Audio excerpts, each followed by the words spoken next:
তোমাকে সবাই বলে ভক্তের ভগবান। ভগবান মনে মনে চিন্তা করলো, তাই তো, আমি যদি ভগবান হয়ে ভক্তের মধ্যে বিচার করে দিই, আমি যদি ভগবান হয়ে ভক্তের মধ্যে ভেদাভেদ করে দিই, তাহলে কেউ তো আমায় ভক্তের ভগবান আরে বলবে না। বলবে? ভগবান ভক্তের মধ্যে বিচার করে না। প্রমাণ আছে রামায়ণে। রামায়ণে একবার হনুমান ওই রামচন্দ্রের চরণ দুটো সেবা করছে, আর সেবা করতে করতে বলছে, প্রভু তোমার চরণের মতো দুর্লভ চরণ এই জগতে আর কেউ নাই। তোমার মতো, তোমার যে চরণ দুখানি, আহা, এই চরণের মতো দুর্লভ চরণ কিছু আছে? রাম তখন বলছে, হনুমান আমার চরণের থেকেও দামি চরণ আর একজনের আছে।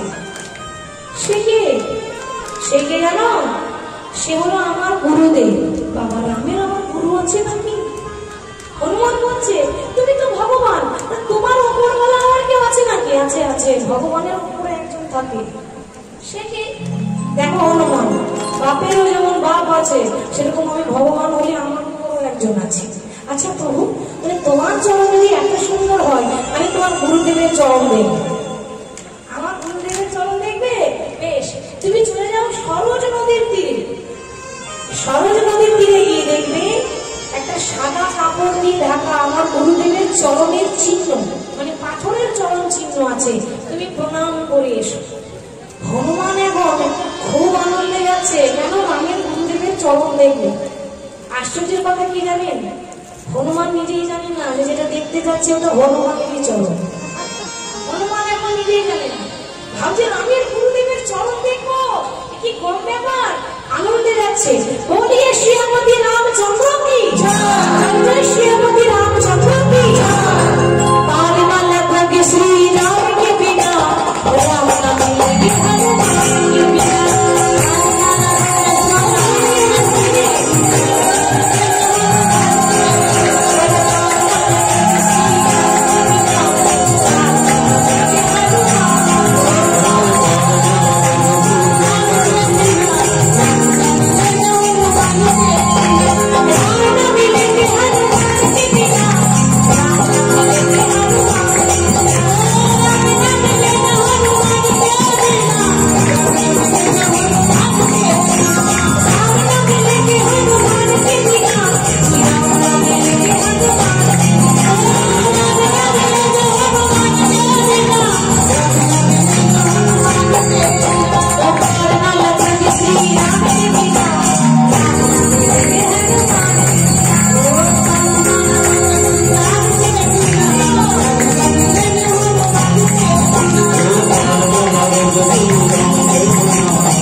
মনে মনে ভাবছি এত সুন্দর চরণ, হ্যাঁ গো, যার চরণ দুটো এত সুন্দর, না জানি তার বদনটা কত সুন্দর দেখতে হবে।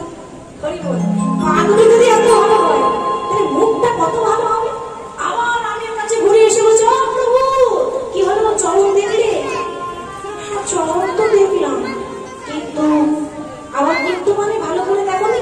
হ্যাঁ ভালো করে দেখেছিলাম, কিন্তু কি জানো, আমার মনে আরো একটা ইচ্ছা জেগেছে যে যার চরণ দুটো এত সুন্দর হবে, না জানি তার বদনটা কত সুন্দর দেখতে হবে। প্রভু তোমার গুরুদেবের মুখটা আমাকে দেখাবে? রাম তত মনে মনে আনন্দ হচ্ছে, কিন্তু বলতে পারছে না। আমার গুরুদেবের মুখ দেখবে?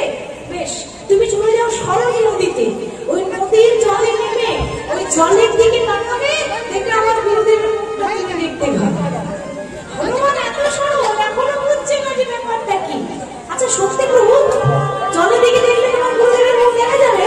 নিশ্চয়, জলের দিকে তাকাবে, দেখবে আমার গুরুদেবের মুখটা জলের উপর ভেসে আবার যাচ্ছে।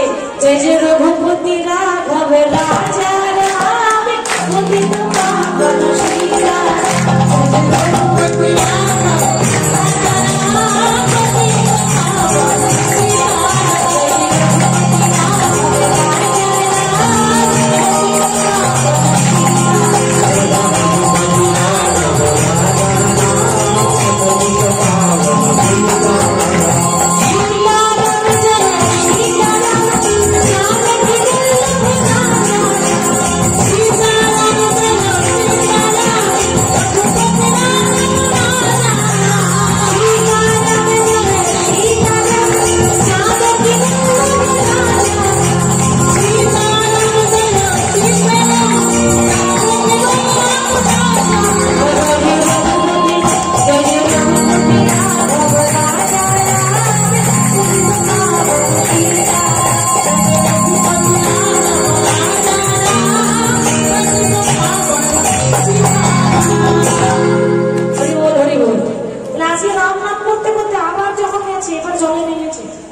জলে নেমে যখন দেখছে এটা তো আমারই মুখ দেখা, না না আমি আরেকটু নামি, মানে এখনো বুঝতে পারছে না।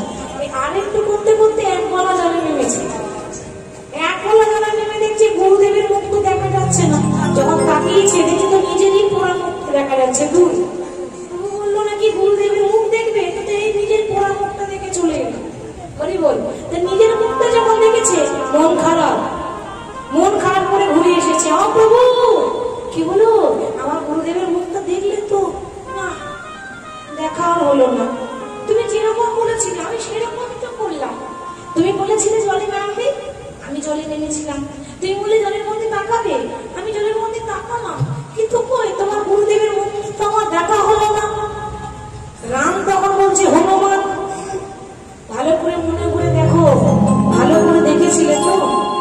প্রভু আমি সত্যি বলছি, আমি ভালো করে দেখেছি। না, আমার মনে হচ্ছে দেখার মধ্যে তোমার ভুল হয়েছে। ভালো করে মনে করে দেখো, তুমি ভালো করে দেখেছিলে তো? প্রভু আমি দৃশ্যত করে বলছি, আমি যখন জলে নামলাম, এক গলা জলে নেমেছিলাম, আমি যখন দেখলাম যে তোমার গুরুদেবের মুখ তো দেখা যাচ্ছে না, তো যখন দেখলাম দেখছি গুরুদেবের মুখ নেই, আমারই পোড়া মুখটা দেখে চলে এলাম। বলে ওইটাই তো আমার গুরু, নিতাই গৌর হরি। আরে জলের মধ্যে যার মুখ দেখলে প্রভু এটা তো আমারই পোড়া মুখ, বলছে ওইটাই আমার গুরু। বলেছিলাম না আমার ওপর বলা আছে, ভগবানের ওপর বলা হচ্ছে ভক্ত। ভগবানের মাথায় করে রাখে, ভগবান সবসময় ভক্তকে মাথায় করে রাখে। তাহলে চন্দ্রাবলী তো কম চালাক নয়, ওই জন্য সোজা পথে না হেঁটে উল্টো পথ ধরে বলছে, বলো তুমি রাধার নাথ না জগতের নাথ? আর কৃষ্ণ এখন বলে দিল আমি জগতের নাথ। তো তুমি জগতের নাথ না, আমি জগতের বাইরের লোক নাকি? তুমি সবাইকে কৃপা করবে, আমাকে কৃপা করবে না কেন? আমি কি এমন দোষ করেছি?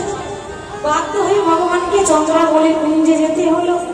এবার সারা রাত চন্দ্রাবলী সাজাচ্ছে। দেখুন মায়েরা, কোনোদিন তো সাজাইনি, এবার কি করে সাজাতে হয় জানে না। প্রতিদিন তো রাধারানী সাজিয়ে দেয় গোবিন্দকে, আজকে চন্দ্রাবলী সাজাচ্ছে।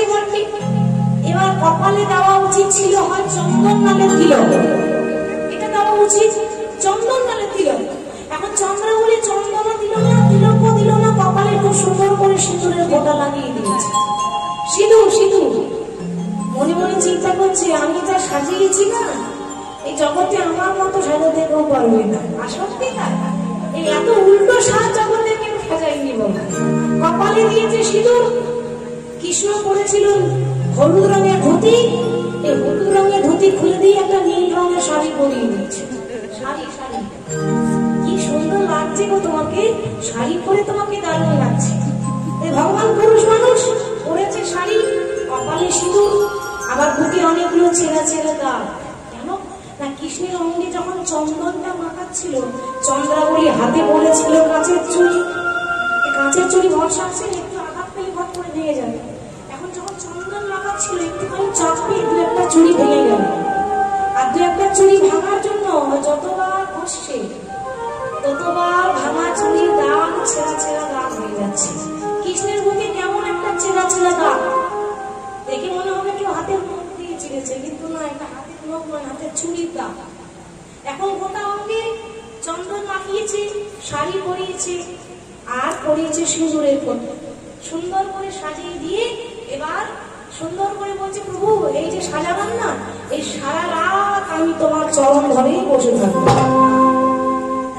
কিন্তু সারা রাত ধরে বসে থাকবো বললে হবে? সব তো ঢুলু ঢুলু করছে, অনেকে ঢুলে পড়ে যাবে কথা। সারাদিন মানুষ পরিশ্রম করে আবার যদি রাতে কীর্তন শুনতে আসে, ঘুম আসবে না?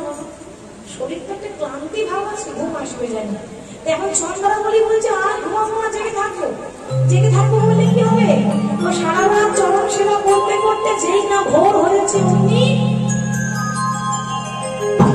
ঘুমিয়ে গেল। আর যে না ওইখানে ঘুমিয়ে পড়েছে, ভগবান দেখছে বাঁচা গেছে, এতক্ষণে বাঁচলাম। এখন ঘুম থেকে ভাবছি ও কখন ঘুমাবে, কখন ঘুমাবে। কারণ যে একবার ঘুমিয়ে যায় তার হৃদয়ে আমি বাস করি না। চন্দ্রাবলী ঘুমিয়েছে, আর ভগবান চন্দ্রাবলী কুণ্ড ছেড়ে চলে যাচ্ছে কোথায়? কার কাছে? রাধার কাছে। তো ভগবানও তো রাত্রে জেগেছে, তারও তো একটা অলসতা ভাব, তো সে একেবারে ঘুম ঘুম ভাব। হয়ে যাচ্ছে। আহা চন্দনে চরিচিত সব কলে চন্দনে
পরপুরুষের মুখ দেখবে না কৃষ্ণ ছাড়া।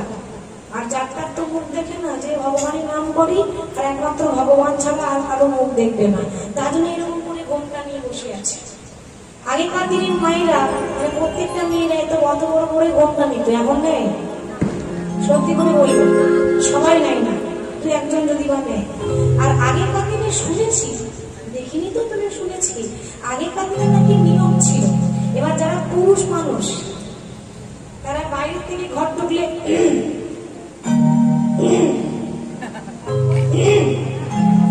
গলা সারা দিয়ে ঘর ঢুকতো। কি গো মায়ের এখন সারা দেয়? সারা দেয় না, সারা বন্ধ হয়ে গেছে। এটা কলিযুগ, এটা সারা শব্দ নেই কেন? কারণ কলিযুগে ভাসুরকে তো ভাসুর বলে না, কি বলে? আরেকটু জোরে ভাই, ঠিক বলেছে। আরে পর্দা নিচদা ছোটদা করতে করতে মায়েদের উঠে গেল পর্দা। আজকে রাধারানী আমার ঘোমটা নিয়েছে, কারণ দেখবে না কৃষ্ণ ছাড়া। কৃষ্ণ এসেছে মানে দেখলো একজন, রাধারানী দেখেনি, দেখেছে রাধারানীর বান্ধবী ললিতা। ললিতা দেখলো বটে, কিন্তু চিনতে পারলো না। কি করে চিনবে? কৃষ্ণের গায়ের রং কালো, চন্দন মাখিয়েছে মা, গায়ের রংটা সাদা হয়ে গেছে। এখন কালো মানুষ যদি রাতারাতি ফর্সা হয়ে যায় তা চেনা যাবে? ভাবছে ব্যাপারটা কি। সকালবেলায় দাদা কি মনে করে তাড়াতাড়ি ঘুমটা নিয়ে বলছে, দাদা ভালোই আছে,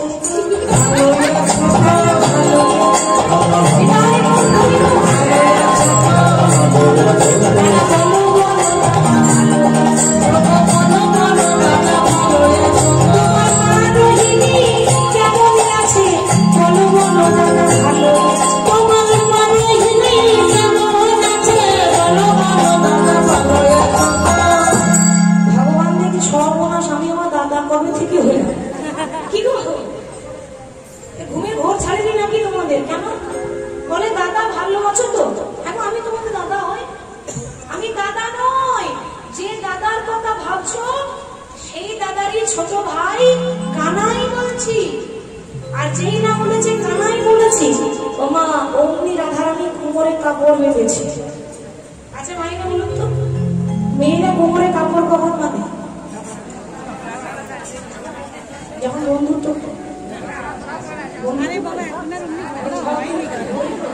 আমাদেরই কাজ, আমরা ভালো জানবো, এই মেয়েদেরই কাজ দেখলো। যখন প্রত্যেকটা ঘরে মায়েরা মাঝে মাঝে করে রেগে মা চন্ডী হয়ে যায়, তাই না? মাঝে মাঝে হবে, ওটা হয়। যখন মা চন্ডী হয়ে যায় তখন কোমরে কাপড় বাঁধে। তো রাধারানী কোমরে কাপড় বেঁধেছে। এখন রাধারানীর যে বান্ধবী ললিতা, সেই ললিতার আরেক নাম কি ছিল? মুখরা। মুখরা মানে বোঝেন তো? মুখরা মানে কাকে বলে? তারা মিষ্টি মিষ্টি কথা বলে, মুখরা মানে যারা খুব চোখ ফুটে হয়, মানে মুখের জোর বেশি, তাই না? আচ্ছা একটা কথা বলবো, কিছু মনে করবেন না তো? মায়েরা বলবো, দেখবেন আপনারা, দেখবেন একটু লক্ষ্য করি, ওই যারা খুব মুখরা, যারা খুব ঝোঁক হয় না, মুখের ডিজাইনটাই আলাদা হয়। কি গো, ঠিক তো? মানুষের মুখ, ফেস কাটিং যাই বলুন, তার মুখ দেখে বোঝা যাবে যে মানুষটা কিরকম হবে। এখন এমন অনেক মানুষ আছে, মনে করুন এর দরজায় ওর দরজায় একবার করে দাঁড়াবে, শাশুড়ির কাছে বৌমার নিন্দা, বৌমার কাছে শাশুড়ি নিন্দা করবে।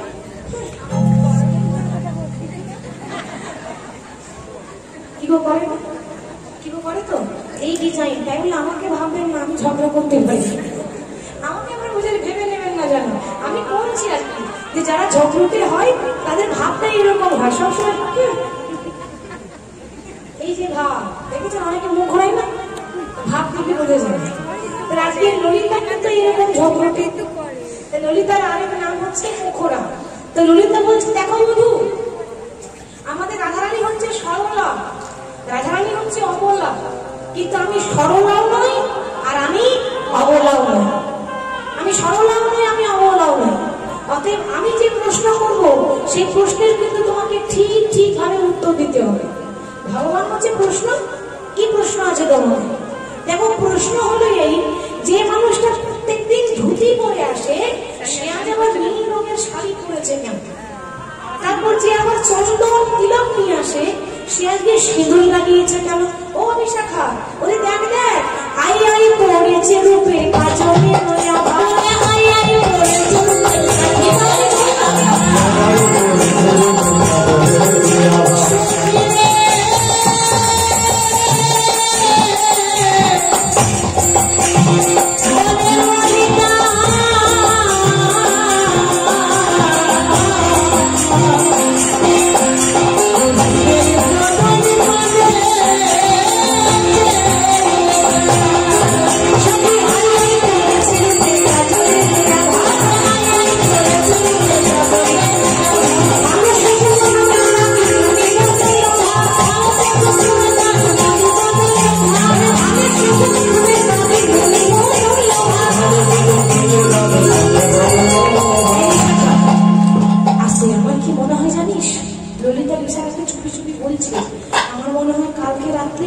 আমাদের সামনাকরকে কেউ দাগ দিয়েছে।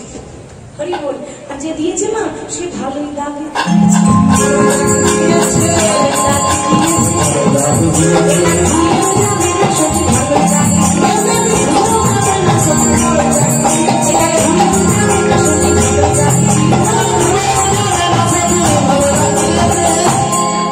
তারপর আবার কৃষ্ণ ধুতি পরে আজ কি করেছে? নীল পাটের শাড়ি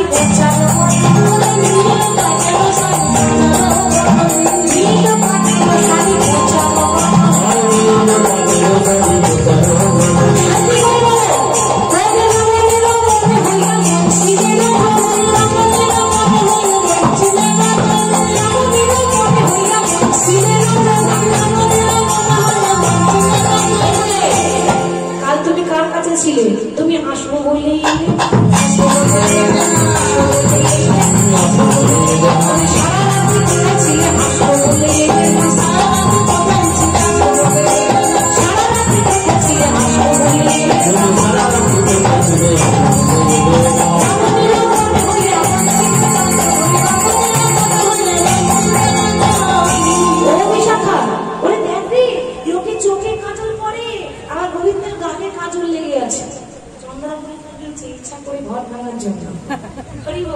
ভাবছি বারবার তো পাবো না, এমন আগুন লাগাবো না, আগুন লাগবে আধার ঘরে আর আগুনে তাপ আসবে আমার ঘরে।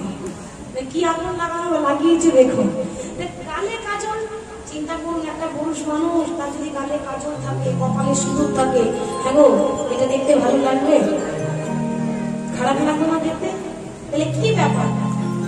লোকের চোখে কাজল করে তুমি গালে কাজল করেছো, আর বলা মাত্র কৃষ্ণ এত লজ্জা পেয়েছে, ভাবছি আয়নাতে মুখটা দেখিয়ে ভালো হতো। আমার যে এরকম তো শান্ত জানি না, তাকে চারিদিকে দেখে চারি পানে চাহে কাপড় আসল।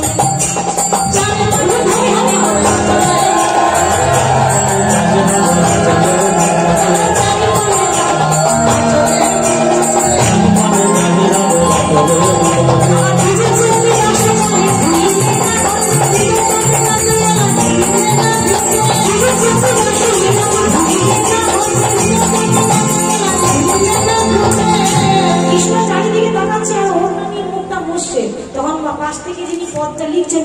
শোনো গোবিন্দ, যা দাগ লাগিয়েছ না, এ দাগ ধুললেও তো যাবে না।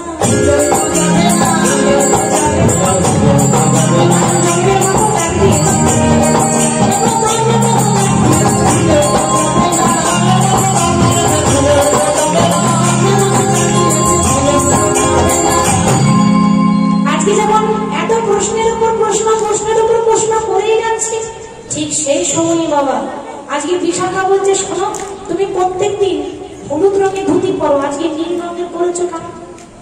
ভগবান কিন্তু দেখুন 100টা মিথ্যা বললেও একটা সত্যি বেরিয়ে যায়, ধরা একবার চোর পড়বে, তাই না? তো ভগবান বলছে আর বলো না, ভুল করে বলে দিয়েছে, এই যে দেখছো না এই শাড়িটা আমার নয় তো, এটা আমার দাদা। কি বললি? দাদা? এখন তোমার দাদা পুরুষ না নারী? পুরুষ। পুরুষ। তা তোমার দাদা পুরুষ যদি হবে, এতদিন তো জানতাম না, আজকে জানলাম তোমার গলায় দাদা শাড়ি পরে, গলায় দাদা শাড়ি পরে, গলায় দাদা শাড়ি পরে, গলায় দাদা শাড়ি পরে। আগে আমরা জানতাম না গলায় দাদা শাড়ি পরে, আগে আমরা জানতাম না গলায় দাদা শাড়ি পরে, আগে আমরা জানতাম না গলায় দাদা শাড়ি পরে। এখন তোমার দাদা শাড়ি পরে নাকি? ওই আগে তো জানতাম না।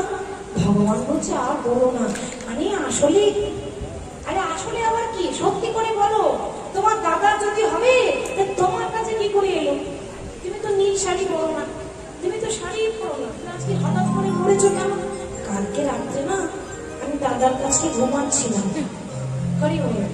এখন আর কি করবো বলো, ওই ঘুমের ঘরে চাদর মনে করে টানাটানি করতে করতে আমার ওইখানে ভুলে গেছে, আর আমি ভুল করে দাদার দাম করে চলে এসেছি।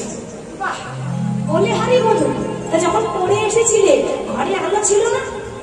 হ্যাঁ আলো তো ছিল, কিন্তু কিন্তু জ্ঞান ছিল না, জ্ঞান ছিল না, জ্ঞান ছিল না, জ্ঞান ছিল না, আলো ছিল না, জ্ঞান ছিল না, আলো ছিল না, ঘরে আলো ছিল না, জ্ঞান ছিল না, আলো ছিল না, জ্ঞান ছিল না, জ্ঞানই আমার হারিয়ে গেল, আলো ছিল না, জ্ঞান ছিল না, জ্ঞানই আমার হারিয়ে গেল, আলো ছিল না, জ্ঞান ছিল না, জ্ঞানই আমার হারিয়ে গেল, আলো ছিল না, জ্ঞান ছিল না, জ্ঞানই আমার হারিয়ে গেল, আলো ছিল না, জ্ঞান ছিল না।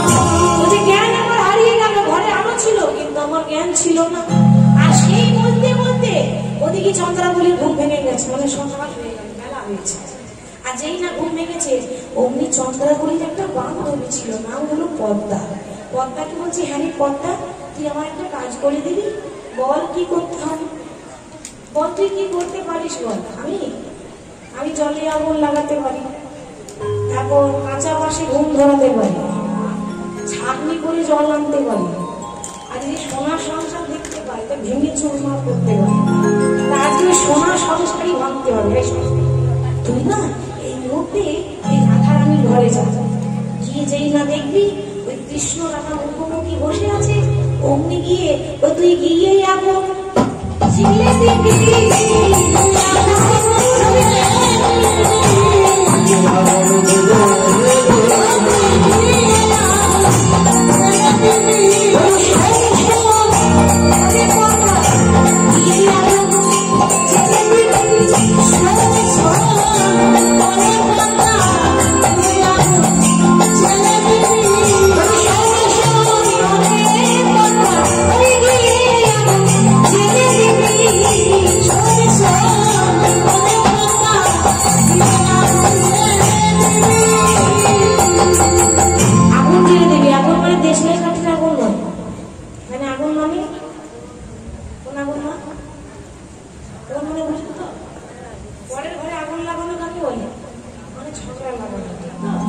চন্দ্রাবলী পাঠিয়েছে পদ্মাকে, তোমার দেখুন আগুন কি করে লাগাচ্ছে দেখে রাখুন।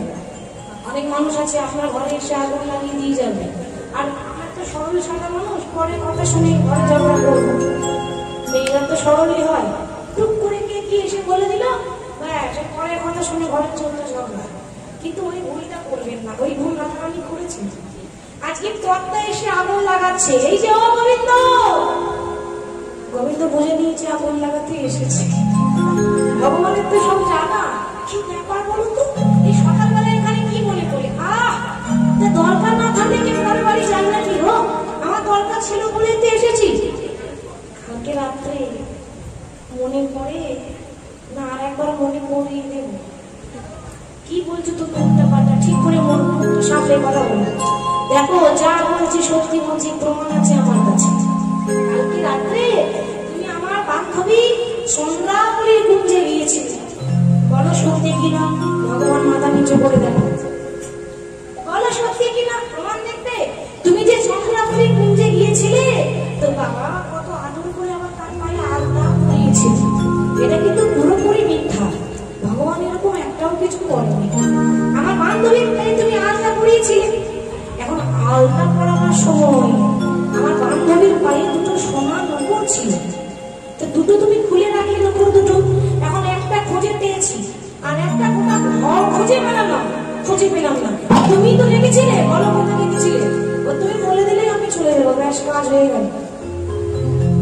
মিষ্টি মিষ্টি ভাবে আগুন লেগে গেল, আর যার ঘরে আগুন লাগার তার লেগে গেছে, হৃদয়ে লেগেছে ঘরে ঘরে।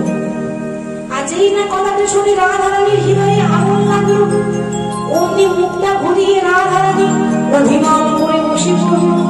আর যেই না অভিমান হয়েছে, ভগবান বলছে হাই রে, এক ভক্তকে আনন্দ দিতে গিয়ে আরেক ভক্তের কানে কত ব্যথা দিলাম। নিজের চূড়া বাসি রাধারানীর চরণে সমর্পণ বলে দিয়ে, রাধে গো তমসি মম জীবনম, তমসি মম ভূষণম, তমসি মম ভবজনতি রত্নমহি রাধে, সরবরণ খণ্ডনম মম শিরসি খণ্ডনম, দেহি পদ পল্লব মুদারমে রাধে গো, দেহি পদ পল্লব মুদারমে রাধে গো। তার মানে হে রাধে, তোমার রাঙা চরণে আমাকে একটু ঠাঁই দাও। অনেকে বিচার করে যে ভগবান পুরুষ মানুষ হয়ে একটা নারীর পায়ে ধরেছিল, অনেকে বিচার করে, কিন্তু বাবা বিচার করার আগে ভাবতে হবে নারীর মতো নারী হতে হবে, তো তবে তো পায়ে ধরা মানায়, তো নারীর মতো নারী হতে হবে। রাধারানী ভক্তিপতি নারী, তার মতো ভক্ত বৃন্দাবনী নাই। আর রাধারানী শুধু একটা নারী নয়, রাধারানী হচ্ছে কৃষ্ণের প্রেমের গুরু। আচ্ছা মায়েরা, গুরুদেবের চরণে ধরলে কি অপরাধ হয়? কৃষ্ণের প্রেমের গুরু ছিল রাধারানী। ভালোবাসা, ভগবানকে কতটা ভালোবাসতে হয়, এটা রাধারানী আমাদেরকে শিখিয়ে দিয়ে গেল। তাই নিজের গুরু মনে করে প্রণাম করেছে, রাধে তোমার রাঙা চরণে আমায় আশ্রয় দিও, তোমায় আশ্রয় দিও।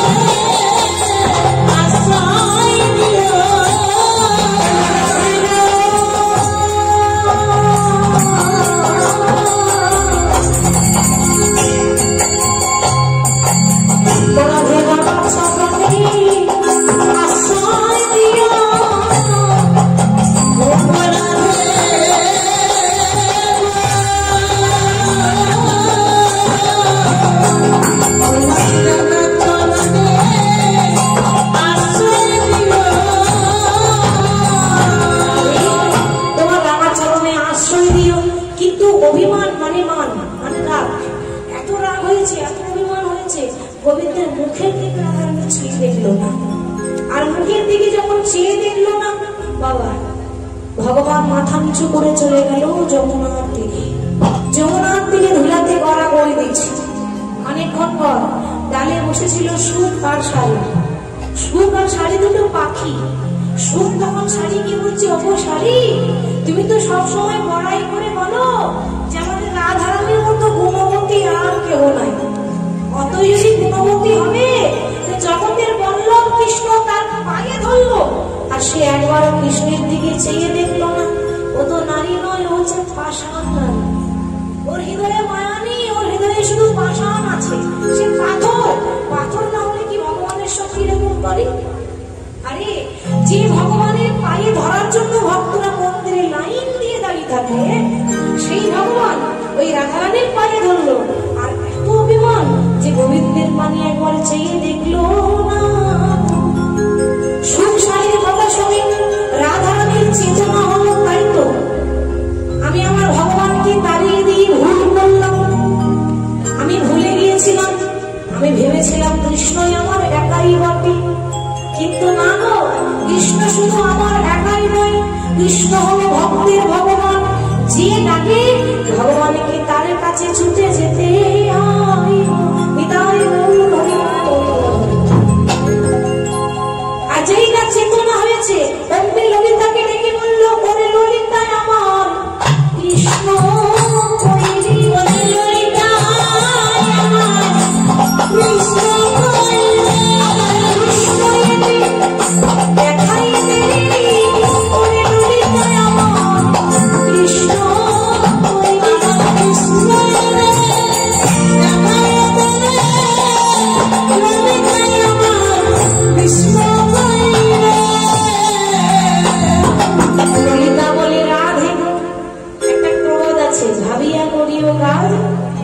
দিয়া ভাবিও না। আগে তো বুঝলি না রাধে, বলি সোহেন রসিক না বোঝে রসনে, কেন বা বুঝলি বলে হরে সোহেন রসিক না বোঝে রসনে, কেন বা